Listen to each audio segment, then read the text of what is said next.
Hello again, and to go with our Rainbow Rhythms seaside theme, we're going to have the story of Jonah and the big fish. And we've also got some seaside themed crafts and pictures on our Facebook page if you would like to do something at home. Jonah and the big fish. Now, this is a story from the Old Testament.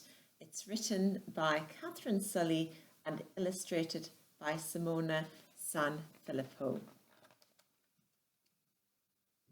Most of the time, Jonah was a good man. So one day God asked Jonah to do a job for him. Go to the city of Nineveh and deliver a message for me. And there he is. But Jonah didn't want to go to Nineveh, so he ran away.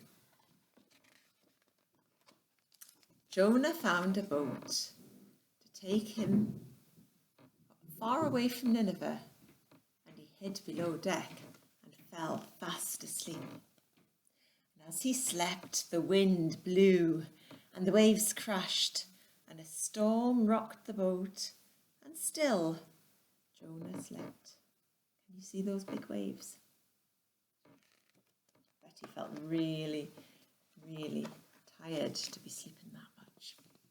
The captain of the boat came to wake Jonah.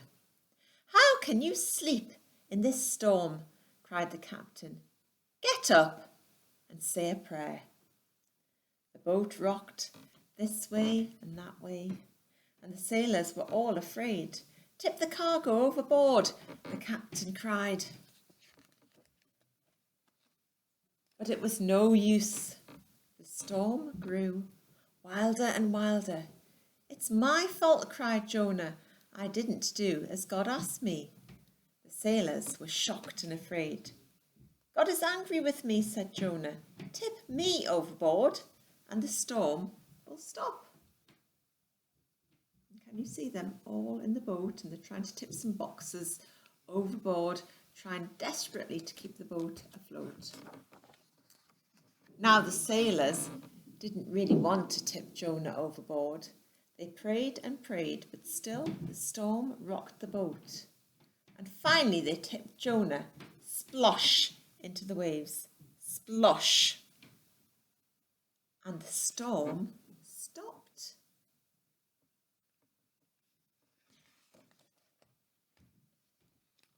Jonah sank to the bottom of the water, deeper and deeper. Jonah began to pray. "I'm sinking down, don't let me drown." Then he saw a great big fish. Some people think it's a whale. It looks like a whale to me. The great big fish opened its mouth wide, wide, wider, and swallowed him in one big gulp. Gulp. Jonah sat inside the whale's belly. He had plenty of time to think. He'd run away from God and was punished. He'd prayed to God and was saved. And now Jonah thanked God, and God forgave him. After 3 days, the big fish burped, and Jonah shot out of its mouth and landed on the beach.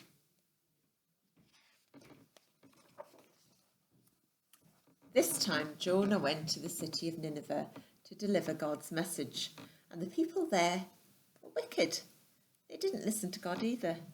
And for 3 days Jonah walked through the city calling, "Mend your ways in 40 days or Nineveh will be destroyed." You see the lovely city with its huge buildings, its city walls. When they heard Jonah's message from God, the people of Nineveh were shocked. Even the king of Nineveh was shocked. See him sitting there on his throne. They'd forgotten that God was watching them.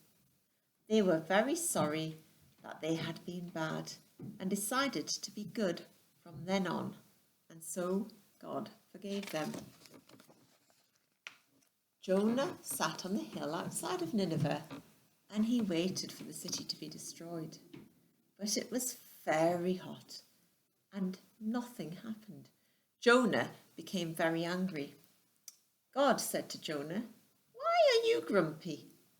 I forgave you because I love you. I forgive the people of Nineveh because I love them." And finally, Jonah understood that God's love was big enough for everyone. So that is the story of Jonah and the whale, or as they say in this book, Jonah and the big fish. And we're going to be doing some little fish crafts and making a little whale in one of the other videos. Bye for now.